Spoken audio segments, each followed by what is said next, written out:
Dan, I want to start off with this first question, which is, since 2023, there's been two people that have been publicly saying it's a bull market.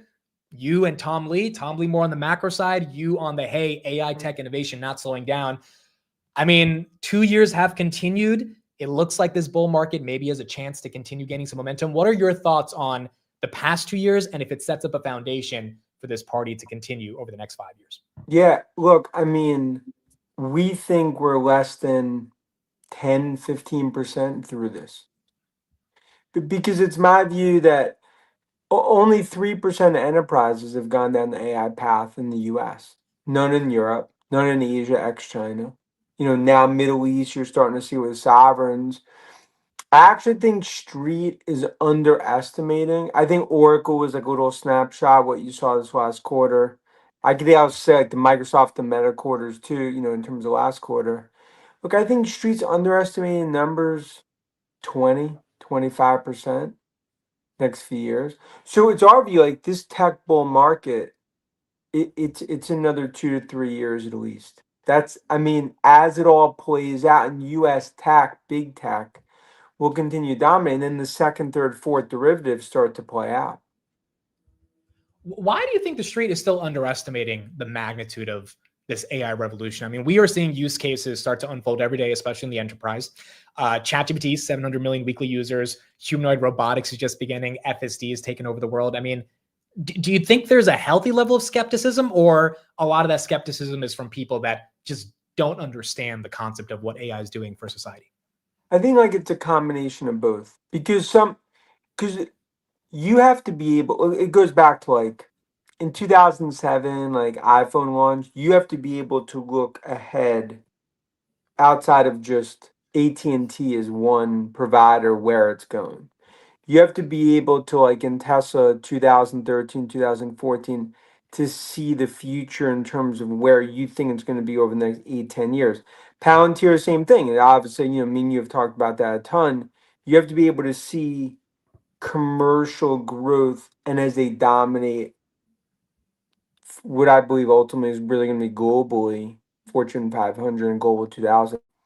Nvidia, same thing.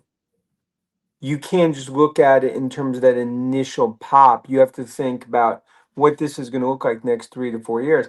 And people aren't thinking, like in my view, I can tell you from like conversation institutional, like they're not thinking autonomous, robotics, Right. That's what they're still underestimating, is actually we probably have more growth in the next 2 years than we've had in the last 10 in terms of tech. It's quite exciting. And in my personal life, and I'm sure so many people right here in the chat, every day they're experiencing the world of AI. And it starts to make you wonder how, you hear takes by people saying data centers don't matter. It's like, well, when I produce these pictures on Nano Banana on Google, that takes a lot of data centers and computing facilities. So it's hard to imagine these things don't matter as much as they've started to impact our daily lives. Let's talk about Palantir.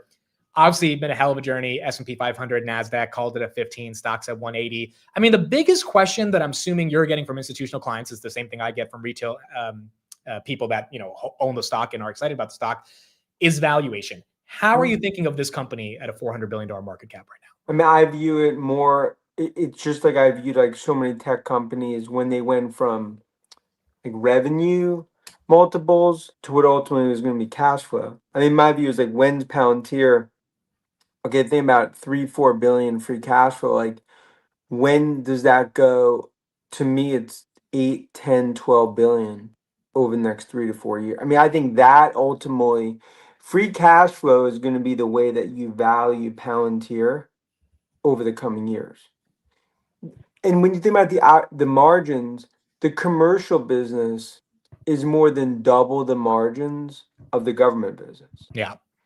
So what happens is like names like this, it's very easy to get caught up in like most expensive company ever, revenue multiple. You have to be able to be like, okay, like where does free cash flow go when you start to actually get 10, 20, 30% of companies in the world going to Palantir? Do you think the use cases, as you've like talked to the company, gone to their conferences, which I think was your original thesis back at 15, or just continue to expand so that Palantir is like the number one name that enterprises want to call up? I mean, I have so many examples of companies that they kind of like shoot away the concept of Palantir, maybe like even 12 months ago. Today, they're signing deals with them. Right. Because if they come in for a demo and you actually give them access to your data, and Carp talks like meritocracy, like there's no company that could compete. I mean, I don't want to say that factually. Now, others could say that they could compete, but no one could compete. So it's my view, like when I look at Palantir, I don't think about it like 15 to 180. I view it like, okay, this, given the opportunity, I think there's $1 trillion market cap next 2 or 3 years. Now, look, I'm not saying you don't go through bumps and bruises along the way, Right. but I don't look. It comes down to like it's my view. Like with Nvidia, it's 5 trillion, ultimately $6 trillion market cap. It's where the hyperscalers sit and why I think they continue to move high because there's really no true competition. Now, look, our Ives AI 30 ETF, it's all about second, third, fourth derivatives. So that's where like look at Snowflake this last quarter. Look at MongoDB.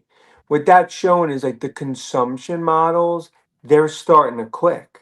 Right. So that like I think the main thing here is you have to be able to like put the breadcrumbs together to kind of see where this is all going. And that I think that's some of the most bullish triangulated sort of data that we have along with all the checks that we do. Does it feel good? I mean, because for retail, it definitely feels good. For you, you got a lot of pushback when you put out the price target. I mean, do you feel a little vindicated on this name? Look, I mean, again, I never view this as some sort of like gloating, like haters wrong. You know, I view it more as like it's proving the thesis, and it makes me excited to see it work because I'm such a believer in what they're doing. Yeah. And I compare it similar to like Apple in the early day and Tesla and Nvidia and Mike and so many of the others because to me it's like validation. I'm excited just for like Carp and the team and how they've proven it, and now just to watch like institutional investors really do like a 180 on it. It's been fun and just exciting to watch. Especially because it's been backed by the numbers, Well, like, that's the thing. That's the thing, man. It's like, and like, look, you talk about it, and you guys have so much great conversation on the show, and obviously on, in terms of so many investors that have gotten so ramped up on the space. But I think the biggest thing is like if you get caught up in the headlines in these types of Nvidia, China numbers, like they're not going to be restricted. They're going to be restricted.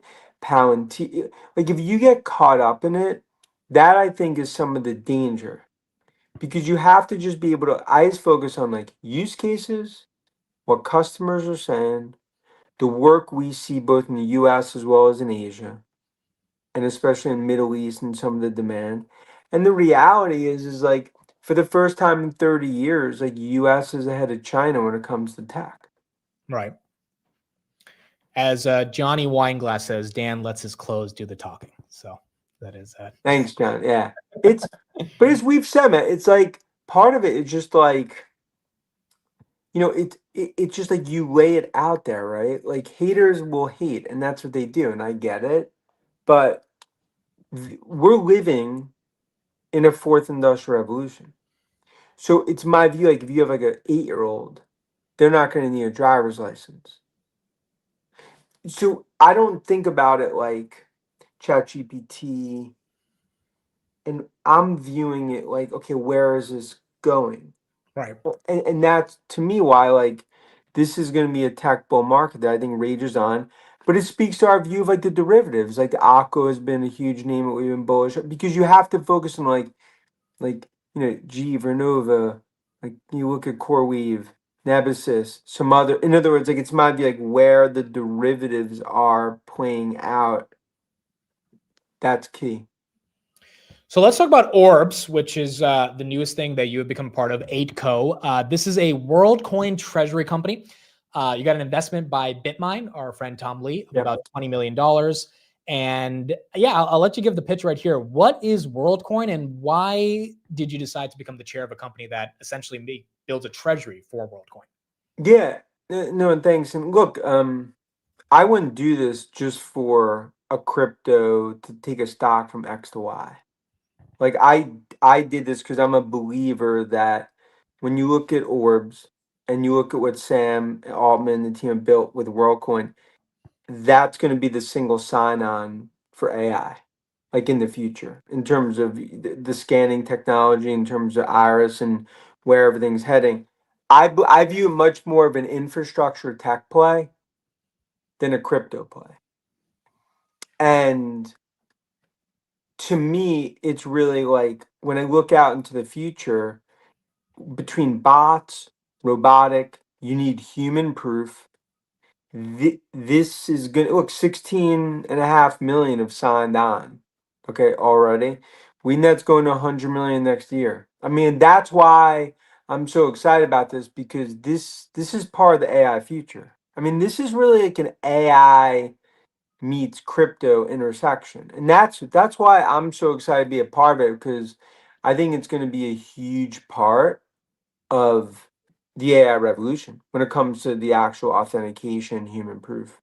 So when you mean human proof, I think the biggest question people have had is, are you talking about there's so many bots in the world of Mhm. AI and fake impersonations that you need some type of technology that would verify that you are a human being on the internet? 100, I mean, at the core, yes. Like that's why like it's already pervasive in Asia Right. in terms of world. You see the lines across the board. Remember, it only came to the US a few months ago. Yeah. So when it comes like number two advertiser in Japan, getting your licenses in Malaysia, because where everything's heading between bots that we see on social media, but then when you think about like a robotic world, you're going to ultimately need a human proof identity.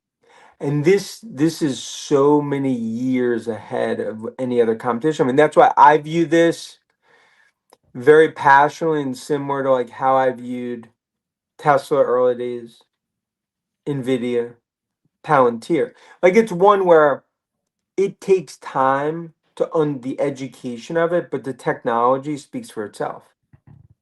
And that's why, I was with Saylor and Tom Lee, and in D.C. last week. We met with a bunch of senators and Congress, and to me, it's really like it's driving the vision that like as we go to an AI future, you need human proof authentication. I mean, this will be the de facto single sign-on, in my opinion. So the other question I think that people are having on this, and that's you and Tom holding the actual orb itself that Yeah. does a biometric, is privacy. How do you kind of deal with the concerns that people just don't want to get their eyes scanned inside of some type of machine? Look, the reality is it's actually the most privacy driven solution there is out there. Because when you get your eyes scanned, it's literally in the orb for 20 seconds, and then it goes to your phone in your world app. It Right. disappears. No, there's no like sort of dystopian sort of view of this. That's why it's my view. Like it is a lockbox. It's actually the opposite. Like you have control of your data. It's decentralized. No one else. No big tech. No government. It's in your actual app, and it's protected. In terms of from a crypto perspective, with world, and I think that's what makes it so unique in terms of the technology they've built. But also it goes back to like that's why you have 16.5 million that have signed on. Yeah. Like and it's about 500,000 a week that are signed on. So like that, as such a believer in AI and such a believer of where we're going, this to me is probably one of the most exciting things that I've ever done, because it's not just being a chairman of a treasury strategy. It's actually being a part of what I view is really going to be an essential piece of the future of AI for humans. What's also really excited is it's at the intersection of AI and crypto. So the reason Bitmine invested was because WorldCoin's being run on Ethereum, and then obviously the whole AI angle towards human proof of human is very important. So I'm assuming that's why you took the job to be the chairman of the board. You see it as a crypto play, but you see it as an AI integration in crypto for the first time that we've seen. It's really the only utility out there, right? I could say in the world that heads down this path, right? I mean, I view it much more of an AI tech play than a crypto play. The crypto, obviously, it's my view. Like, we're buying world because I view like the price of world, given how many humans are going to sign on and the network effect, we think it is massively undervalued. Like that's why like it's our view. Like that's what any dollar we buy, that's what we're buying, right? In terms of world. So it it aligns very much with my view as a just put on the tech hat in terms of where everything's heading. Because it's my view, like we're only in year 3 of an 8 to 10 year build out of this initial phase of AI. Final question on this. People have said Apple and Google, are they going to play a role in this? Because, our devices are so close to us. Any thoughts on kind of how they would get involved with biometrics? I mean, I think big tech is going to play a big role when it comes to, you know, this technology and the tech players that sign on in the future. Yeah. Like, I think it's one where when you think about what this ecosystem will be, it's in my view over the next 6, 9, 12 months. I think I mean, it's Palantir in 2022. Relative to single sign on when it comes to AI. All right. There you Yeah. go. Congratulations on it. Very, very exciting to No, see. we're super and having Tom as a partner, relative to being an investor with Bitminer has been awesome. Huge vote of confidence, along with a lot of other great investors. Tesla 440. You've been bullish on the name for a while. I mean, I guess the question is, why do you think it's getting a bid? And is the $1 trillion compensation package for Elon to you, from an institutional perspective, bullish? I mean, get Musk. That's what the board needed to do because he continues to be the best asset and the key asset for Tesla. Because it's my view, like what's starting to happen now in the stock, it's not about deliveries, it's not about like margins. Every investor is focused on what is robotaxi, what is Optimus gonna mean to this story. And it's look, we've conservatively said autonomous alone is $1 trillion. 2 trillion is like almost like a base valuation for Tesla. But when it comes to the physical AI world, the two best physical AI plays, it's Tesla and Nvidia. Yep. I mean, no, look, has this been a tornado that we've gone through with Tesla the last 6, 9 months with Musk, Trump administration, everything, politics, brand issue? Of course. But now we're past that. And I think I think what you see is like, you're showing like some of the other price targeting because now institutional, like they're starting to catch up. They're recognizing like, look, no one wants to miss Tesla going from 350 to 650. No one wants to miss it. Because guess what? You miss that as an analyst, that's where you're figuring out Arial, Times New Roman, what type of font on the resume. I mean, and I think that's the issue, right? Like I always say, like a lot of like a lot of the bears from the 25th floor of the New York City office building, wearing the Peter Millar, you can't see AI in the spreadsheets. And that's how so many have missed the most transformational growth stocks the last 20 years. Because if you focus just on valuation, and look, it's everything like me and you've talked about for years, like you miss the stories. You cannot put them in a box because you have to look out 3, 5, 7 years relative to the biggest tech revolution we've seen in probably at least in the last 40, 50 years.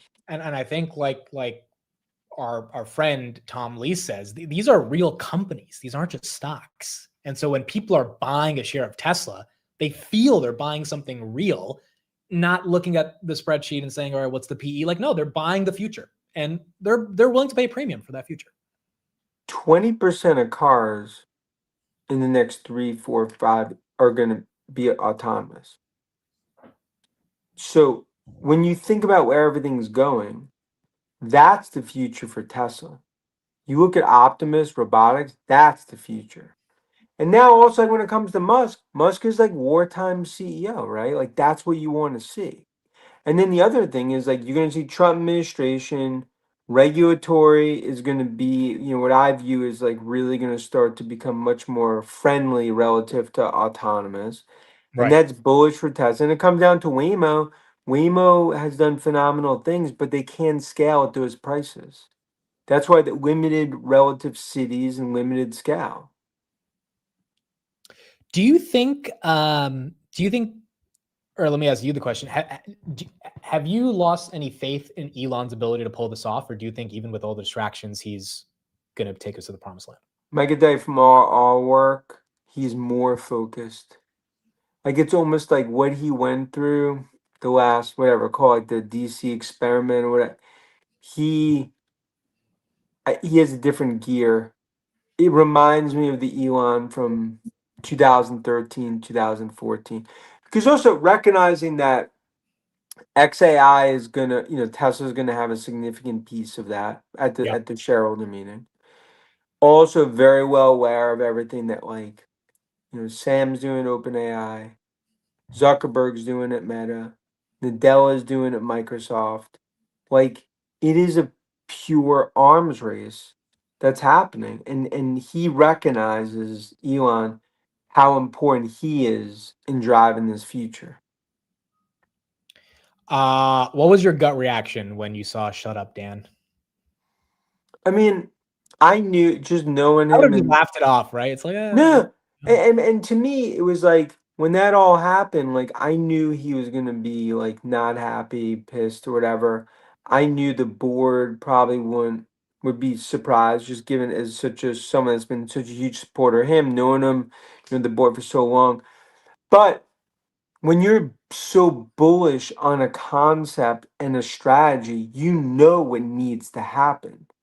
yeah, Even though it's not pleasant, you need with a loud mouthpiece to try to course correct, because I mean you can say like it's some of the stuff that like Eric Jackson's done like with Open, or you've done, Robinhood and some other. I mean the point is like when you're a huge believer in a story, I think you play a role to when you have institutional feedback or retail feedback to communicate that. And I think yeah. it was ultimately well received. I think the board got the message. And at the end of the day, despite that back and forth, it's I think it now puts them in a very, I think, a phenomenal spot. And I think you were also being pretty objective, because the point of your note that day was, hey, Elon just needs to not focus that much on politics. And of course, Elon says, shut up. But that's you being real. You're saying, hey, this is what we need. Look, and it's also the reality of like knowing how important he is, because you can have Jensen around the world focused on AI. You can't have Zuckerberg as wartime CEO. Like you and I needed, and we've resolved it now, so we're in good standing, me and him. But I needed to like communicate that, and also that was also communicating it to the board too. Yeah. Yeah. I know. Like, just so we're clear, like that was there was multiple sort of you know stakeholders Elements. that Yeah. was, and that was also telling the board like, yo, get off the treadmill, get him a pay package, you know, like look, others in the Tesla community have talked about that, but they needed to secure him on and also get him to 25% in terms of, that would be a key, I think, threshold relative to ownership. Right. Nvidia. Dan, I'm hearing it's topped out. It's a bubble. What are you thinking about Nvidia? I mean, they said Brady, right? After like 2 Super Bowls, it was done. I mean, the point is like there's one chip in the world fueling AI revolution. Like the reality is like you don't even have China numbers factored in, sovereign, Middle East. Think about physical AI, robotics, autonomy. I mean, that's why like I've talked about 5 trillion, then eventually 6 trillion. Like that's my view of it. I'm not saying you don't have headlines and the haters come out, bears come out of hibernation mode, the usual. But this is one like this is going to be the chip that fuels this new world Right. for consumers and enterprise. So it's like to bet against that, I just don't I don't understand that. You know what I mean? I don't understand be like, oh numbers, the beats aren't as strong. We're gonna look at numbers in the next 2 3 years. Numbers are underestimated right now in the street, 20 25%, and I think that continues to kind of be the call. Yeah, and Street has them at 30% growth. If they get anywhere near 40, 45, especially with China revenue and do $8 of EPS, I mean, this thing's trading at 25 times. This is not the most expensive name in the market. And then you could argue like 250, 300. I mean, the point is like you have another stocks, but like this, that's how these things go. Because look, I think like in the future, let's say next like 1 2 years, we're gonna be talking about 4 trillion, 5 trillion, $6 trillion market caps. And in this administration, that I believe tech now is on the right side relative to like pay for play model, however you want to think about it. Like it is going to be a great time for US big tech, over the coming years. What do you think about AMD relative to Nvidia? I don't know if you actually have coverage on Yeah, it, but AMD is in our AI 30. I mean, I'm like a huge fan of Lisa Su. I'm a huge, because it's also my belief like they will be a major participant in this next phase of AI. So, now granted, like last year was a very painful year for AMD because obviously so early, the hype these things take time to actually like build out. I think now they're in like a phenomenal position. But also it comes down to like, okay, it it's like what makes Palantir? Carp's a key part of it. yep. What makes Musk? Musk is a key part of Tesla. What makes AMD?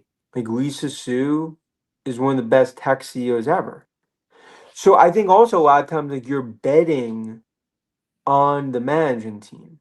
Like let's take with Intel, like Gelsinger, dude, you never were gonna make that bet ever. Like unless you lost a bet to make that bet. So I think that's why sometimes like I think a lot of investors they underestimate how important having the right management team is in these companies. Now then clearly look like Benioff at Salesforce, like this is like a moment of truth, right? Like one of the best CEOs ever. Like AI eating their lunch, like reverse it. How you gonna do it? Like this is like a gut check time. Ellison and Safra went through the same thing. Bam. Yeah. No, I think that's very, very, very fair. And obviously Lisa Su, she understands what she's doing. It's just not growth is not as amazing as Nvidia, but that does not mean they're not going to play a massive role in this That- AI revolution.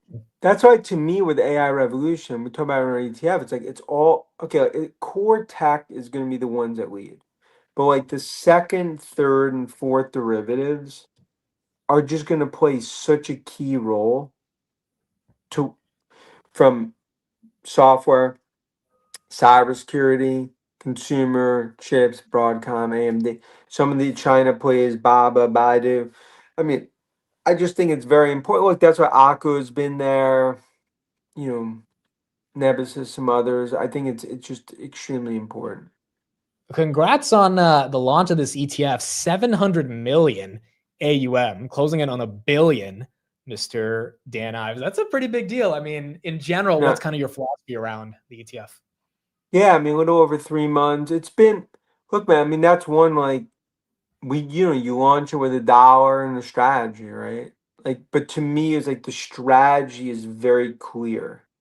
And I think investors understand like how we do it. It's like when they're investing in the ETF, it's all based on a research finding like who are the winners, who are the 30 winners in AI. And look, 3 million air miles the last 25 years. Like it's like that's what I think helped us seeing things maybe that thing that people see you're able to see it earlier and you're able to maybe like not get caught up in some of the noise. But I wanted a vehicle that investors, no matter where they are in the world, if they want to bet on AI, they could bet on a pure play AI. What I view as kind of the core way to play it.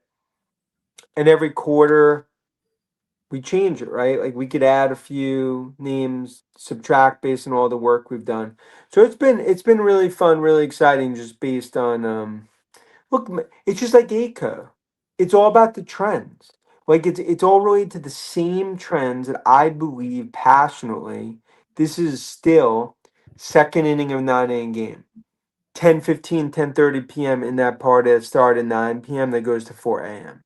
Like I'm not saying in that party DJ doesn't stop playing music, someone drops glass on the dance floor, cops come, you think siren. At the end of the day, the bear's watching the party through the window on the outside, saying, yeah, it doesn't look that fun. I'm gonna go upstairs, read a book. Guess what? When the Bulls and Bears meet up at 6 a.m. at the diner, Bulls had a lot better night than the Bears. And even though the Bears read a book, the Bulls have a lot better of a story to tell those Bears. Because the Bears are laser focused just on valuation and underestimating what's happening in this new world. They're not understanding the spend, they're not doing the work.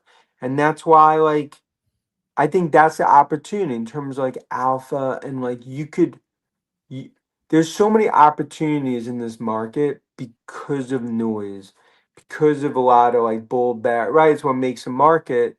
But I think to me, that's what's been so exciting. Okay, last question before we get into some rapid fire. Apple, you've been saying, hey, it's gonna be Apple. You can't deny Apple. What do you think is the reason for why investors are taking this from 180 to 250? Because you recognize they're a toll collector on the AI consumer highway.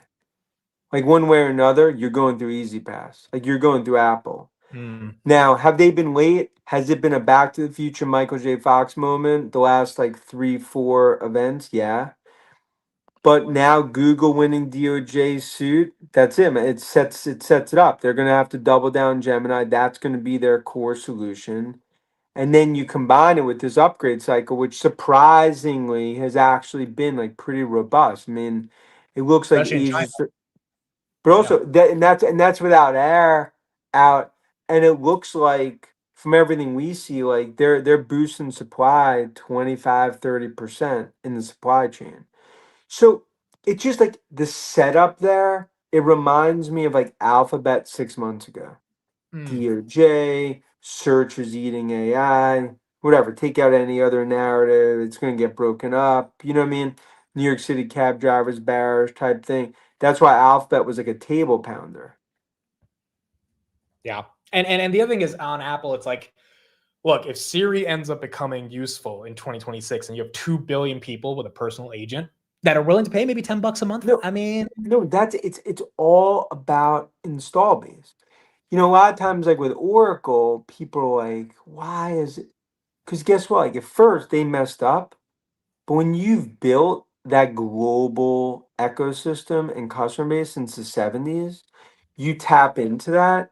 That to me, that was the Oracle story. That will be the Apple story.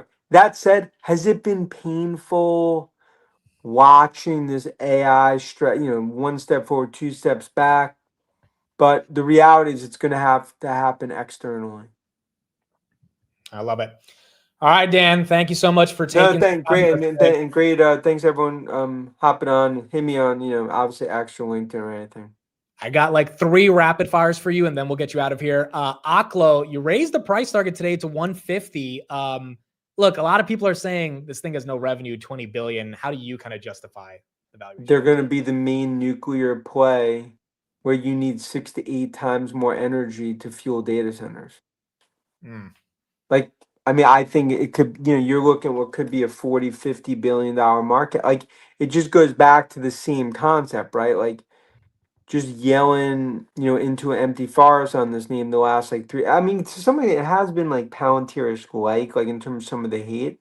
I just view like they are years ahead of anyone else on nuclear. And Right. you cannot talk about AI just like you can't talk about, without authentication human. You cannot talk about it without energy. And so the lack of revenue to you is not that big of a deal because there's so much coming in the future that you're just pulling for that multiple today. Just based on the deals they could win, you'll go like this. You have $1 billion of revenue. Right. Right. So I don't get caught up in that relative. I get caught up more like what I see in terms of what's happening in the market. All right, a couple stocks that you might not care too much about, so feel free to say nothing. But the audience definitely wants to know your thoughts. SoFi breaking $30 today. Any thoughts on this one? I mean, look, it speaks to. I think everything Noto is doing is phenomenal. Disruptive finance. I think more and more is going to get a multiple. And this is like another example. Like if I'm betting on a CEO, I'll bet on Anthony. Another name, I don't know if you have any thoughts on this. Grab, Southeast Asian company. Look, man, every time I'm in Asia, and I'll be there next month, and I see a Grab, I think of you. It's like, and it's funny, just spending so much time in like Indonesia and Malaysia, especially like in like Southeast Asia, like this is like just so underestimated in terms of what they're doing and the opportunity. So it's one like I think you've been like 100% on, and I have a unique perspective. I mean, I've met with them, but also just spending so much time in the region, it's very underestimated what they're doing here. Right. Right. I love it. And then Robinhood. Any thoughts on this one? I know Tom Lee does have them in his grain shots ETF. That's another. I mean, look, I think they're disrupting, that they're changing the game. But it's another one like when you think about like CEO strategy. You've had interview, a bunch of like so insightful. You're betting on the strategy and the CEO and the management team. Yeah. I love it. All right. Last 3 personal questions. Favorite movie? Animal House. That's such a good. That is like one of my top 5. And how about this? If I met someone that said they've never seen Animal House, I have to delete and block them from my iPhone. I would not like talk to them No. ever again. Like it's a 1978 classic. I mean, I'd have to. It just if you've never seen Animal House or Godfather, I don't think we can be friends. I don't think so. I really don't think. No. No, we cannot be friends. Favorite food? Pizza, New Jersey. I love it. I mean, that's core. Best pizza in my, this obviously New York, Staten Island.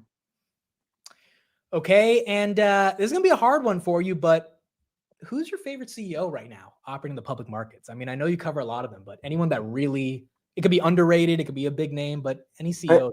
I mean, to me, like my favorite CEO and what they're doing, it's still Godfather of AI Jensen because he has. We're not even doing this conversation if it's not for him. Like, what that dude's done is and he's like as humble as they come, and he's just a great human, and yeah, it just he Mount Rushmore, right? Be a statue of him somewhere. I love it. Dan Ives, thank you so Thanks, much everyone. for taking the time. There's his You're Twitter. the best. You guys can follow him there. Dan, hope to talk to you again soon. Thank you, See ya. man. Bye. Bye.